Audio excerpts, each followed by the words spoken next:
Assalamualaikum warahmatullahi wabarakatuh teman-teman.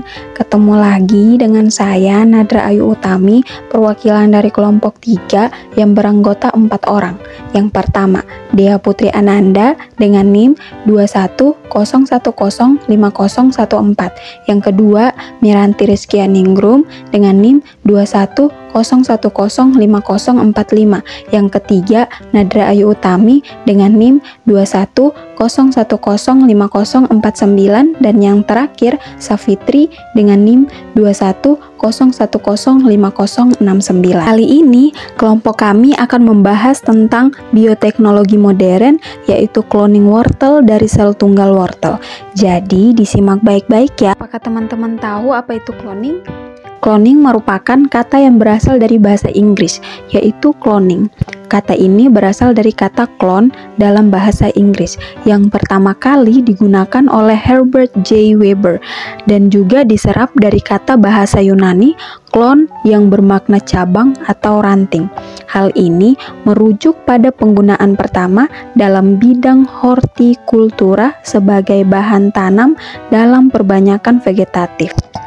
Setelah berhasil mengembangkan teknik cloning DNA atau cloning gen, para ilmuwan juga mengembangkan teknik cloning organisme.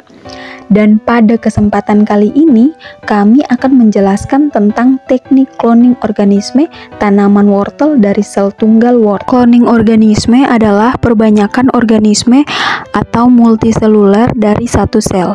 Organisme hasil cloning mempunyai materi genetik atau DNA yang identik dengan sel yang dikloning. Cloning tanaman pertama kali berhasil dilakukan oleh Frederick Campion Stewart dan mahasiswanya di Universitas Cornell pada tahun 1950.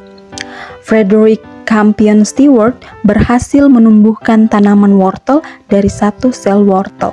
Ada beberapa tahap cloning tanaman wortel. Tahap pertama adalah mempersiapkan akar wortel yang akan dikloning. Akar wortel dipotong-potong menjadi bagian-bagian kecil. Potongan-potongan akar wortel ini akan menjadi sumber sel-sel yang dapat tumbuh menjadi tumbuhan baru. Gambar di bawah ini menunjukkan potongan-potongan akar wortel yang siap dikultur. Tahap kedua adalah mengisolasi sel-sel tunggal dari akar wortel. Potongan-potongan akar wortel ini dimasukkan ke dalam sebuah tabung yang berisi cairan nutrisi yang disebut medium kultur.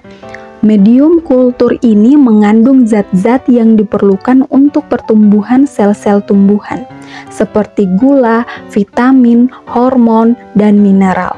Potongan-potongan akar wortel diaduk-aduk dengan lembut di dalam tabung sehingga sel-sel yang ada di permukaan akar wortel terlepas dan bercampur dengan cairan. Sel-sel tunggal ini disebut dengan protoplasma dan merupakan unit terkecil dari tumbuhan yang masih hidup dan dapat berkembang biak. Gambar di bawah ini menunjukkan sel-sel yang terlepas dari akar wortel dan berada dalam suspensi cairan.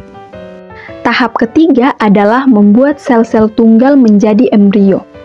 Tabung yang berisi sel-sel tunggal dari akar wortel diinkubasi di dalam sebuah inkubator, yaitu alat yang dapat mengatur suhu, cahaya, dan kelembaban yang sesuai untuk pertumbuhan sel-sel tumbuhan. Di dalam inkubator, sel-sel tunggal mulai membelah diri dan membentuk kelompok-kelompok sel yang disebut jaringan embriogenik. Jaringan embriogenik ini memiliki kemampuan untuk membentuk tumbuhan lengkap karena sel-selnya memiliki semua informasi genetik yang dibutuhkan.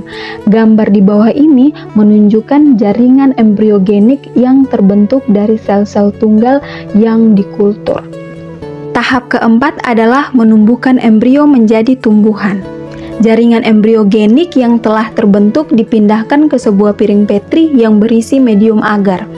Medium agar adalah semacam gel yang mengandung nutrisi dan hormon agar dapat merangsang pertumbuhan embrio menjadi tumbuhan.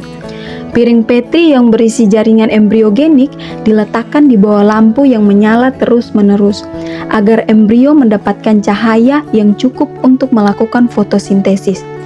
Dalam beberapa minggu, embrio akan tumbuh menjadi tunas, daun, dan akar yang merupakan bagian-bagian dari tumbuhan. Gambar di bawah ini menunjukkan tumbuhan wortel yang tumbuh dari jaringan embriogenik yang dikultur. Tahap kelima adalah menanam tumbuhan wortel di tanah. Tumbuhan wortel yang telah tumbuh dari jaringan embriogenik dipindahkan ke pot yang berisi tanah. Pot ini diletakkan di tempat yang terang dan sejuk, agar tumbuhan wortel dapat beradaptasi dengan lingkungan baru.